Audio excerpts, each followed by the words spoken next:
Well, hello there, folks, and welcome to day 9 of my little Tenerife jaunt. Well, a little bit more news to give you today. There seems to be a bit more happening out there, as there always seems to be on a Saturday.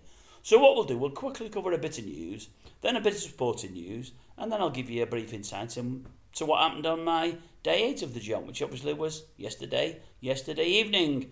Right, where will we start? Yeah, I noticed today in one of the newspapers there, Joan Collins is letting us know that when she was 26, she had an abortion.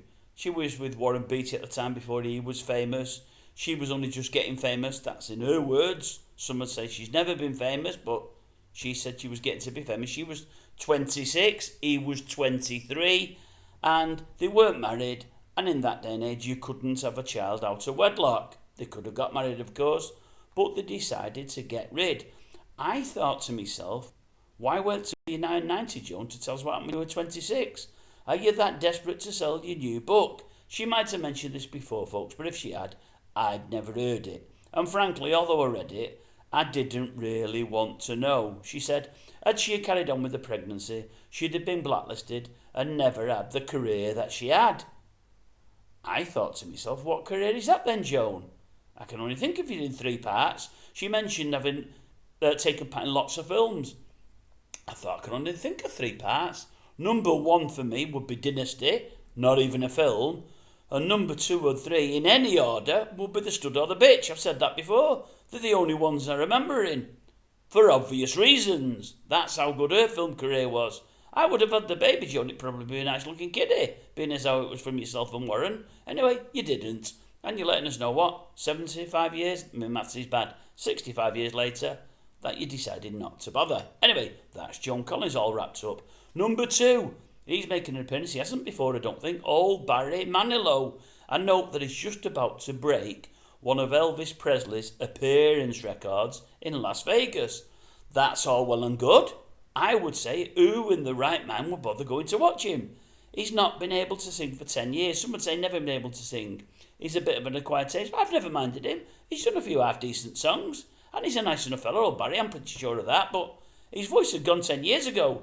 Unbelievable. But people are still paying to watch him. And that's the thing, they're paying as well. I can't believe that at all. What's the next one? Young SARA, that young girl there that we now know, or we can assume, because they've been tried for murder, got murdered about 5 weeks ago down south. A parent, a dad, his latest squeeze, I don't know if it's his wife or girlfriend, and his brother all did a runner. They've now all come back. They said they'd come back of their own accord. We find out since that they've been picked up by the Pakistani police and put on a plane to face the music, and face the music they will. In the press today, I note it's been said that there's definitely a third party involvement in little Sarah's death. Well, I hope they all keep stum, all 3 of them. I do. I hope they do the old, I'm not telling on you, and you don't tell on me. That'll be great. That way, all 3 can get done for murder, and all 3 can serve a proper life sentence for murder for that lovely young girl who did not deserve it, and from what I can gather, and at least in the last year or 2, had a life full of misery. So that's it, folks. Don't tell. Keep stum, and you might all go down. That'll work really, really good for me, that. Right, talking of prisons and sentences and murders, Lucy Letby, you may have noticed yesterday, she stuck her head over the parapet. She wasn't happy to stick her head over the old, what is it in court there? Is it the witness box, over the little box there, to face a sentence? No, she wasn't willing to do that, but now she said she's appealing the, what was she appealing? The guilty verdict, because she's not done it, and she wants to be acquitted. Well, I've got news for you, Lucy. I've had a word with the judge who presided over the case, and he's going to be the one that's presided when your appeal goes to court. And he said, I know what I'm going to do. I wanted to put her in the dark and let her know how long she was going down for. She wasn't prepared to show her face. So what I'm going to do, I'm going to get her in the dark to tell us that she's not guilty and she's appealing it. And this time, I'm not going to be there. I'm not going to turn up. So she's got no chance. That won't happen, of course. She'll get a day in court. She'll get a chance. That's the way it works in Britain. We soft. We left her in a cell when she should have faced the music. But with that soft, we'll let her come back up up the steps there and tell us she wants to appeal it. Unbelievable. Right, I've got a quick one for you here. That's what, well, I think it's worth a watch. I don't know if you will. I think it is. I seen something on the old YouTube earlier and it made me chuckle, so I thought I'd mention it to you because it might make you chuckle too. I know loads love old Miriam on here, old Miriam Margolyes. She's in the news at the moment because the second book has just come out. I seen a quick interview with her. Who was it with? I've got the paper. You seen the paper go under the screen there? Well, not under, because she's in a bit of it. I've told you, I'm not refined me, folks. It's not the way I do it. There's no cut and paste for this. I just go with it. Yeah, it's on Audible UK, and it's 17.59 minutes long. So if you look, Miriam Margolyes, Audible UK, and it's the one that's 17.59 minutes long. Brilliant, really funny, insightful, and pretty nice. I like Miriam. I've got no problem with Miriam at all. I knock a lot of people on there. Miriam's not going to be one of them. Bear in mind though, folks, if you've got the sound on loud and you watch it with somebody else, it could get a bit embarrassing because there's a couple of noises on there. Oh no, you will realise it's her. She excuses them before she does them. Before she lifts the cheek up, she does tell you what she's going to do. Thought that was funny too. You don't really normally see that on live TV. But then again, that is Miriam, and she does like to shock somewhere. Yeah, I noticed as well in the paper today, the guy that escaped from, was it Wandsworth the other week, that prisoner, they got him after 3 or 4 days, didn't they? Yeah, that day I believe, what does it say here? 61% of all staff that were due in that day turned in. 39% of staff that should have worked that day were missing. Is it any wonder people are escaping? It's crazy. I tell you what, we've got problems there, folks. If nigh on 40% of the workforce ain't turning in, we have got serious problems. That needs addressing and fast. It really does. Who else have we got? Who did I see in the newspaper? It was a bit of a, I won't say shocker, that's the wrong word. What was her name? Is it Shirley BALLAS? I believe Strictly's back on tonight. Have you seen the pictures of her coming away from a yoga class without the makeup on? Now, brave of her to face the public without the makeup on. I've got no problems there. I just wonder, did she realise she was going to be photographed? You'd have never known it was her. Oh my God, I'll tell you what. She must use some serious slap to make herself look as she does under the camera. She must do, because honestly, folks, you would have never have guessed it. I would suggest whoever's putting on that slap for her could go and have a word with...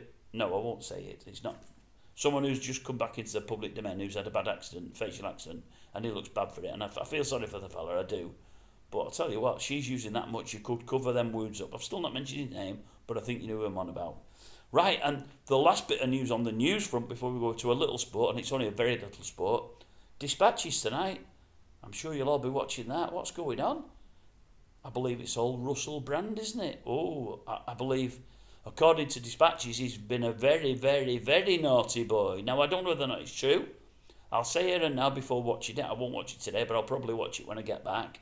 He's somebody that I've never particularly liked. Many do. Some think he's brilliant. Some think he's genius.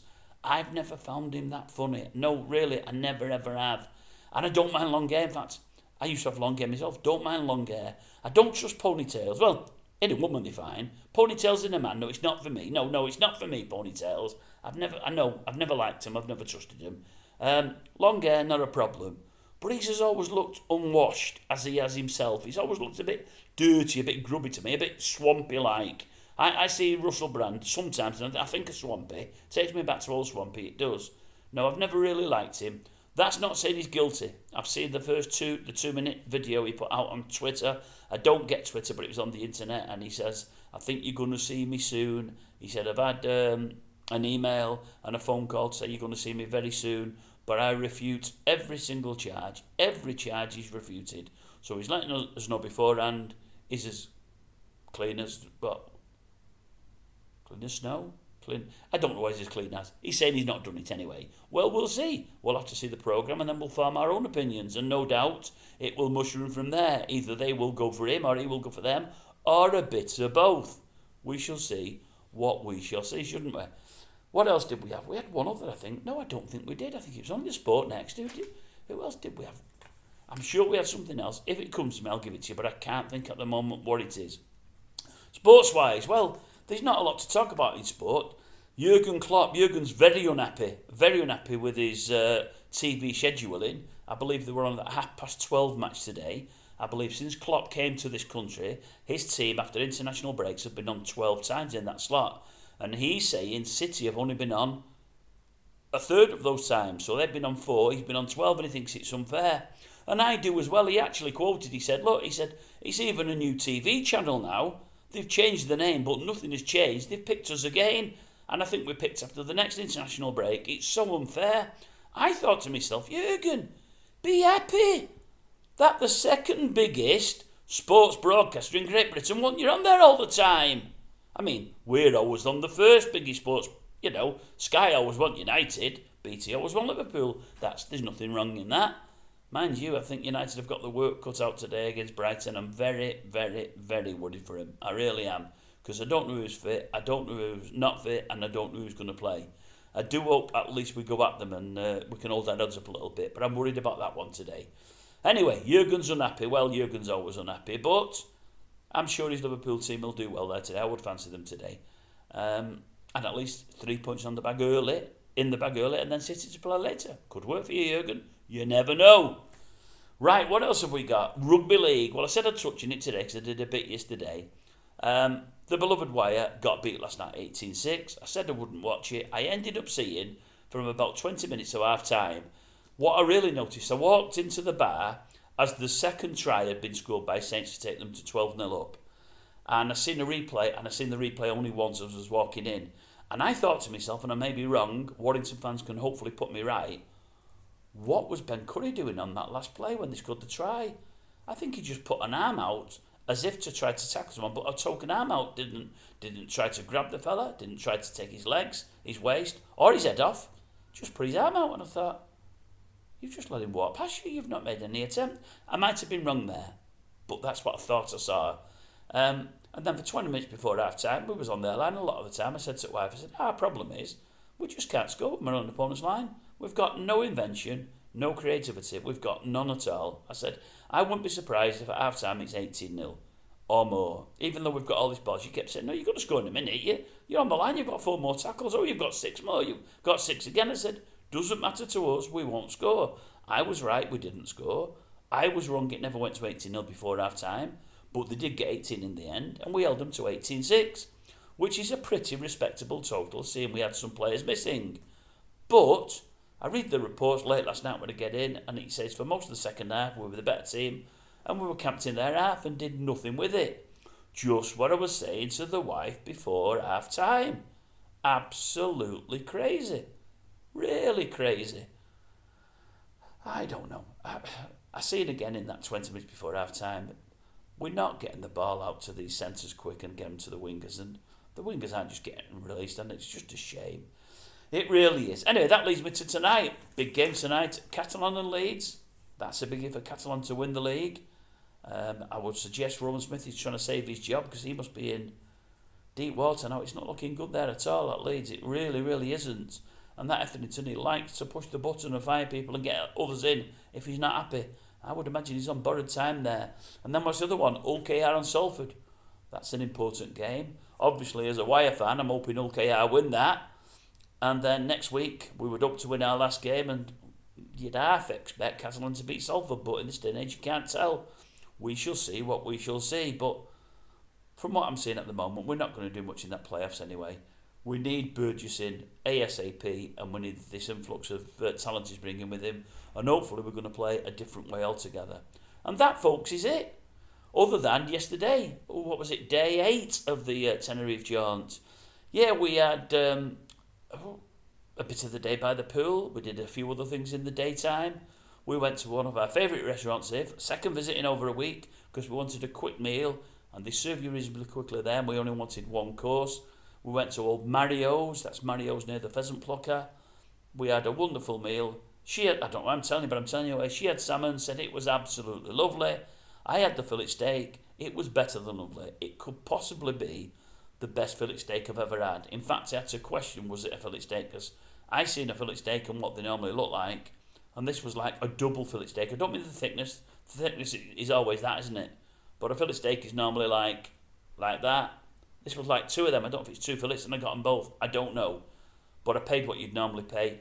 for a fillet steak. I couldn't believe how much I got there. So please, you vegetarians, don't quit subscribing just because I eat meat. I do, unfortunately. I'm sorry about that, but it was lovely. It really, really was. Really enjoyed it. And then went up to where did we go to? Los Cristianos. Enjoyed it there. Ended up in Dillon's. Actually seen SHIRLEY again. As I say, she's probably my favourite vocalist on the island, or certainly favourite female. And that was that. We had a great night there. I will say the compere there at Rick. He introduced a guy who came to the stage who's been the best compere on the island in the past. I would say, Rick, based on what I've seen, and I didn't see much, I don't think you've got much to worry about if you get to the Tenerife Awards with him. I've only seen a little bit, but I think you've nothing to worry about. And what else did we do? We didn't do much else. I don't know what we're going to get up to today, because we were supposed to be out this afternoon watching Michael Levy Jr. again, and I loved him last week. But one of our parties got a bit of food poisoning, so I think they're knocked on the head for the day. And it's one that we was going to take that I hadn't seen him before, so I don't think we're going to bother with that. And then tonight, I don't know. I'll let you know tomorrow. Anyway, I'm off, folks. That's me. I hope you're all well. Look after yourselves, and I'll see you on Sunday.